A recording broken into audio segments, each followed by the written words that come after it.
Donc on passe à la reproduction asexuée chez les plantes. Dans les premières parties, on était dans la reproduction sexuée chez les plantes à fleurs et chez les plantes sans fleurs. يعني في الفقرات الماضية درسنا التوالد الجنسي عند النباتات الزهرية والنباتات اللازهرية، وفي هذه الفقرة هذه غادي ندرسوا التوالد اللاجنسي عند النباتات. Beaucoup de plantes sont capables de se multiplier et proliférer sans l'intervention des gamètes. يعني مجموعة من النباتات اللي هي قادرة على التكاثر دون الحاجة إلى الأمشاج، يعني ما تحتاج لنا الأمشاج ومع ذلك تقوم بعملية التوالد. On appelle cette reproduction une reproduction asexuée. يعني هذا النوع هذا من التوالد كيتسمى بتوالد لا جنسي ou reproduction végétative أو لا تكاثر نباتي. Elle peut être naturelle ou artificielle. يعني هذا النوع هذا من التوالد يمكن يكون naturel يعني طبيعي أو لا artificiel اصطناعي، يعني الإنسان هو اللي كيدخل لنا باش يقوم بهذا العملية. Donc comment se fait cette reproduction? On commence par la reproduction végétative naturelle par les stolons. Les stolons غادي نتعرفوا عليهم الآن. Donc voilà une plante mère, c'est un exemple d'une plante de fraisier, نبات توت الأرض. Là, il y a un stolon. Le stolon بالعربية كيتسمى الرئدات، هي عبارة عن سيقان أفقية. يعني هنا هاد النبتة هذه كتنتج ليا سيقان أفقية كيتسماو بالرئدات. عندما تتصل الرئدة بالتربة تنمو وتظهر في طرفها. هنايا أول حاجة كتظهر لنا هما الجذور les racines. Donc أول حاجة c'est l'apparition des racines وتنشأ عندها نبتة جديدة شبيهة بالنبتة الأصلية. يعني من بعد فاش كيتصوبوا لنا لي غاسين هنا كتصوب لنا واحد النبتة اللي كتشبه لنا النبتة الأصلية. بعد ذلك تجف الرئدة وتصبح النبتة الجديدة مستقلة وتنتج بدورها رئدات جديدة. يعني هاد النبتة هذه حتى هي غادي تصوب لنا سيقان أفقية اللي سميناهم بالرئدات، عند اتصالها بالتربة غادي تصوب لنا نبتة جديدة، وهكذا تتم عملية التكاثر النباتي أو عملية التوالد اللاجنسي عند النباتات. Donc les stolons ce sont des rameaux à croissance horizontale et c'est leurs bourgeons terminales qui sont racines et dans un nouvel individu. يعني كيف شرحت لكم أن les stolons هما عبارة عن رئدات، والرئدات هي عبارة عن سيقان أفقية كتنغرس ليا في التربة ومن بعد كتصوب ليا لي غاسين وكتعطيني ان نوفيل انديفيدو ولا كتعطيني نبتة جديدة. Les individus restent attachés les uns aux autres par les stolons. Si les stolons sont coupés une fois les racines bien formées, on obtient plusieurs plantes. يعني أول حاجة كيبقاو مرتبطين لينا النباتين بالرئدات حتى كتصوب لينا النبتة ومن بعد كينفصلوا وديك النبتة بالدور ديالها كتصوب لينا رئدات وهكذا باش كتتم لينا عملية التكاثر النباتي. On passe à la reproduction asexuée à l'aide de tubercules. Les tubercules هما عبارة عن درنات.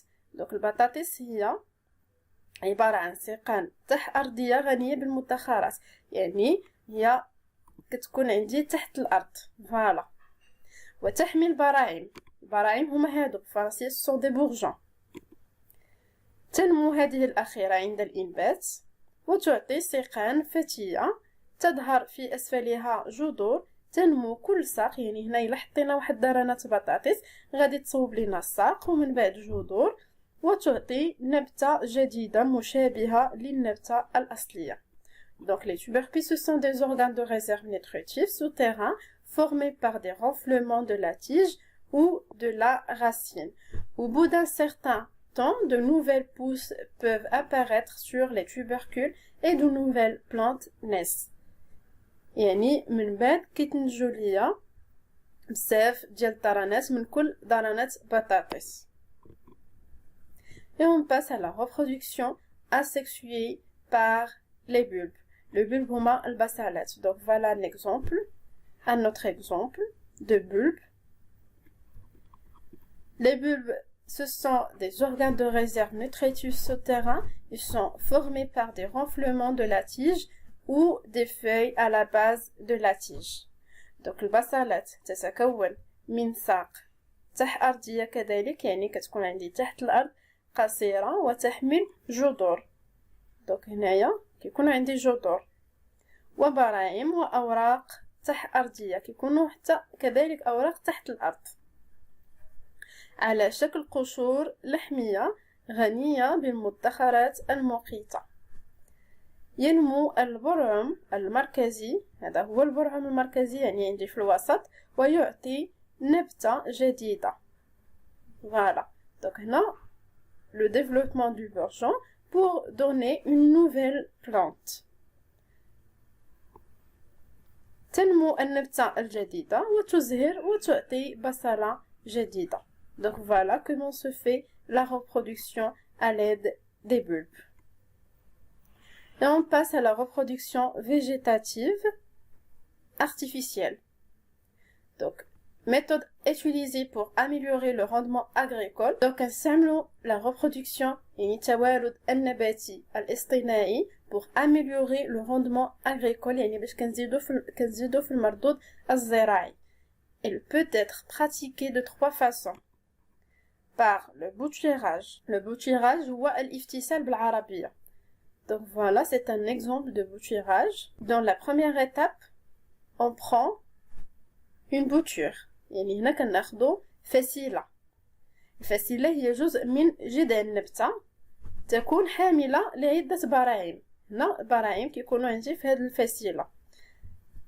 من بعد كنغرسوها في واحد الوسط اللي هو رطب، يعني كنديروها في التراب تنمو. هنا après 15 jours كنشوفوا l'apparition des racines يعني كنلاحظوا ظهور الجذور. Donc le bouturage consiste à donner un nouvel individu à partir d'un organe ou fragment d'organe isolé. On passe au marcottage. Le marcottage هو الترقيد. Donc الترقيد هنا c'est la première étape. هذه المرحلة الأولى تتمثل في تني فرع. هنا كناخدو فرع من النبتة وكنتنيوه وكنغرسوه في التربة وكنطمرو جزء منه تحت الأرض وترك الجزء العلوي أو الأخير فوق التراب. دونك هنايا هاد الجزء هذا كنخليه فوق التراب وجزء من الساق كنديروها تحت الأرض. من بعد تظهر للفرع جذور ولكنه يبقى معتمدا في غذائه على النبتة الأم. دونك هنايا كيبانو لينا دي غاسين والغذاء ديالو راه كيكون كياخدو لينا من النبته الام، باقي ما كياخدش لينا الغذاء من هاد لي غاسين اللي كيصوب.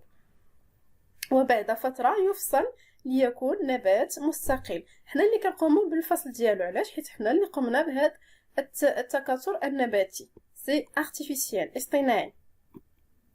دونك فوالا بروميير ايتاب قلنا كنثبتوه واحد الجزء منه كنطمروه تحت الارض وجزء كنخليوه فوق التربه.